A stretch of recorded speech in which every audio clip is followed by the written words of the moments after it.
اے پروردگار، ہم تیری ہی عبادت کرتے ہیں اور تجھی سے مدد مانگتے ہیں۔ کیا تمہیں معلوم نہیں کہ آسمانوں اور زمین کی سلطنت اللہ ہی کی ہے اور اللہ کے سوا تمہارا کوئی دوست اور مددگار نہیں؟ اس دن کفر کے پیشوا اپنے پیروں سے بیزاری ظاہر کریں گے اور دونوں عذاب الہی دیکھ لیں گے اور ان کے آپس کے تعلقات منقطع ہو جائیں گے۔ جو لوگ کافر ہیں ان کی مثال اس شخص کی سی ہے جو کسی ایسی چیز کو آواز دے جو پکار اور آواز کے سوا کچھ سن نہ سکے۔ یہ بہرے ہیں، گونگے ہیں، اندھے ہیں کہ کچھ سمجھ ہی نہیں سکتے۔ اور اے پیغمبر، جب تم سے میرے بندے میرے بارے میں دریافت کریں تو انہیں معلوم ہو کہ میں تو تمہارے پاس ہی ہوں۔ جب کوئی پکارنے والا مجھے پکارتا ہے تو میں اس کی دعا قبول کرتا ہوں۔ تو ان کو چاہیے کہ میرے حکموں کو مانیں اور مجھ پر ایمان رکھیں تاکہ نیک رستہ پائیں۔ کہو کیا میں تمہیں بتاؤں کہ اللہ کے ہاں اس سے بھی بدتر جزا پانے والے کون ہیں؟ وہ لوگ ہیں جن پر اللہ نے لعنت کی اور جن پر وہ غضبناک ہوا اور جن کو ان میں سے بندر اور سور بنا دیا اور جنہوں نے شیطان کی پرستش کی۔ ایسے لوگوں کا برا ٹھکانہ ہے اور وہ سیدھے رستے سے بہت دور ہیں۔ وہ لوگ بے شبہ کافر ہیں جو کہتے ہیں کہ اللہ مسیح ابن مریم ہی تو ہے، حالانکہ مسیح یہود سے یہ کہا کرتے تھے کہ اے بنی اسرائیل، اللہ ہی کی عبادت کرو جو میرا بھی پروردگار ہے اور تمہارا بھی، اور جان رکھو کہ جو شخص اللہ کے ساتھ شرک کرے گا اللہ اس پر بہشت کو حرام کر دے گا اور اس کا ٹھکانہ دوزخ ہے اور ظالموں کا کوئی مددگار نہیں ہوگا۔ اور اگر اللہ تم کو کوئی سختی پہنچائے تو اس کے سوا اس کو کوئی دور کرنے والا نہیں، اور اگر نعمت و راحت عطا کرے تو کوئی اس کو روکنے والا نہیں۔ وہ ہر چیز پر قادر ہے اور وہ اپنے بندوں پر غالب ہے اور وہ دانا ہے، خبردار ہے۔ ان سے پوچھو کہ سب سے بڑھ کر قرین انصاف کس کی شہادت ہے؟ کہہ دو کہ اللہ ہی مجھ میں اور تم میں گواہ ہے، اور یہ قرآن مجھ پر اس لیے اتارا گیا ہے کہ اس کے ذریعے سے تم کو اور جس شخص تک وہ پہنچ سکے آگاہ کر دوں۔ کیا تم لوگ اس بات کی شہادت دیتے ہو کہ اللہ کے ساتھ اور بھی معبود ہیں؟ اے پیغمبر، کہہ دو کہ میں تو ایسی شہادت نہیں دیتا۔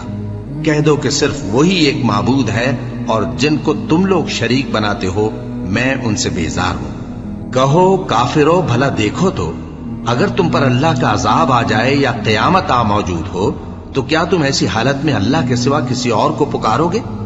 اگر سچے ہو تو بتاؤ۔ نہیں، بلکہ مصیبت کے وقت تم اسی کو پکارتے ہو تو جس دکھ کے لیے اسے پکارتے ہو وہ اگر چاہتا ہے تو اس کو دور کر دیتا ہے، اور جن کو تم شریک بناتے ہو اس وقت انہیں بھول جاتے ہو۔ کہو بھلا تم کو جنگلوں اور دریاؤں کے اندھیروں سے کون نکال لاتا ہے جبکہ تم اسے عاجزی سے اور چپ کے پکارتے ہو اور کہتے ہو اگر اللہ ہم کو اس تنگی سے نجات بخشے تو ہم اس کے بہت شکر گزار ہوں۔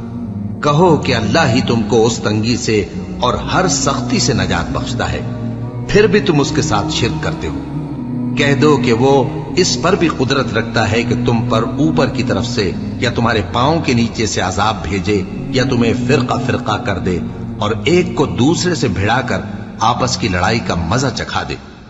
دیکھو ہم اپنی آیتوں کو کس کس طرح بیان کرتے ہیں تاکہ یہ لوگ سمجھیں، اور اس قرآن کو تمہاری قوم نے جھٹلایا حالانکہ یہ سراسر حق ہے۔ کہہ دو کہ میں تمہارا داروغہ نہیں ہوں، ہر خبر کے لیے ایک وقت مقرر ہے اور تم کو ان قریب معلوم ہو جائے گا۔ اور جب تم ایسے لوگوں کو دیکھو جو ہماری آیتوں کے بارے میں بےہودہ بکواس کر رہے ہوں تو ان سے الگ ہو جاؤ یہاں تک کہ وہ اور باتوں میں مصروف ہو جائیں، اور اگر یہ بات شیطان تمہیں بھلا دے تو یاد آنے پر ظالم لوگوں کے ساتھ نہ بیٹھے رہو۔ کہو کیا ہم اللہ کے سوا ایسی چیز کو پکاریں جو نہ ہمارا بھلا کر سکے نہ برا؟ اور جب ہم کو اللہ نے سیدھا رستہ دکھا دیا تو کیا ہم الٹے پاؤں پھر جائیں؟ پھر تو ہماری ایسی مثال ہو جیسے کسی کو جنات نے جنگل میں بھلا دیا ہو اور وہ حیران ہو رہا ہو، اور اس کے کچھ رفیق ہوں جو اس کو رستے کی طرف بلائیں کہ ہمارے پاس چلا۔ کہہ دو کہ رستہ تو وہی ہے جو اللہ نے بتایا ہے، اور ہمیں تو یہ حکم ملا ہے کہ ہم اللہ رب العالمین کے فرما بردار بنیں، اور یہ بھی کہ نماز پڑھتے رہو اور اس سے ڈرتے رہو، اور وہی تو ہے جس کے پاس تم جمع کیے جاؤ گے، اور وہی تو ہے جس نے آسمانوں اور زمین کو تدبیر سے پیدا کیا ہے، اور جس دن وہ فرمائے گا کہ ہو جا تو حشر برپا ہو جائے گا۔ اس کا ارشاد برحق ہے، اور جس دن سور پھونکا جائے گا اس دن اسی کی بادشاہت ہوگی۔ وہی پوشیدہ اور ظاہر سب کا جاننے والا ہے، اور وہی دانا ہے، خبردار ہے۔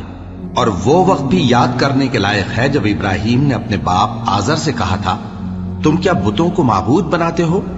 میں دیکھتا ہوں کہ تم اور تمہاری قوم کھلی گمراہی میں ہو۔ اور ہم اس طرح ابراہیم کو آسمانوں اور زمین کے عجائبات دکھانے لگے تاکہ وہ خوب یقین کرنے والوں میں ہو جائیں۔ یعنی جب رات نے ان کو پردہ تاریکی سے ڈھانپ لیا تو آسمان میں ایک ستارہ نظر پڑا، کہنے لگے یہ میرا پروردگار ہے۔ جب وہ غائب ہو گیا تو کہنے لگے کہ مجھے غائب ہو جانے والے تو پسند نہیں۔ پھر جب چاند کو دیکھا کہ چمک رہا ہے تو کہنے لگے یہ میرا پروردگار ہے۔ لیکن جب وہ بھی چھپ گیا تو بول اٹھے کہ اگر میرا پروردگار مجھے سیدھا رستہ نہیں دکھائے گا تو میں ان لوگوں میں ہو جاؤں گا جو بھٹک رہے ہیں۔ پھر جب سورج کو دیکھا کہ جگمگا رہا ہے تو کہنے لگے میرا پروردگار یہ ہے، یہ سب سے بڑا ہے۔ مگر جب وہ بھی غروب ہو گیا تو کہنے لگے لوگو، جن چیزوں کو تم اللہ کا شریک بناتے ہو میں ان سے بیزار ہوں۔ میں نے سب سے یکسو ہو کر اپنے آپ کو اسی ذات کی طرف متوجہ کیا جس نے آسمانوں اور زمین کو پیدا کیا ہے، اور میں مشرکوں میں سے نہیں ہوں۔ اور ان کی قوم ان سے بحث کرنے لگی تو انہوں نے کہا کہ تم مجھ سے اللہ کے بارے میں کیا بحث کرتے ہو؟ اس نے تو مجھے سیدھا رستہ دکھا دیا ہے، اور جن چیزوں کو تم اس کا شریک بناتے ہو میں ان سے نہیں ڈرتا، ہاں جو میرا پروردگار کچھ چاہے۔ میرا پروردگار اپنے علم سے ہر چیز کا احاطہ کیے ہوئے ہے۔ کیا تم خیال نہیں کرتے؟ بھلا میں ان چیزوں سے جن کو تم اللہ کا شریک بناتے ہو کیوں کر ڈروں، جبکہ تم اس بات سے نہیں ڈرتے کہ اللہ کے ساتھ شریک بناتے ہو جس کی اس نے کوئی سند نازل نہیں کی۔ اب دونوں فریق میں سے کون سا فریق امن و بے خوفی کا زیادہ حقدار ہے؟ اگر سمجھ رکھتے ہو تو بتاؤ۔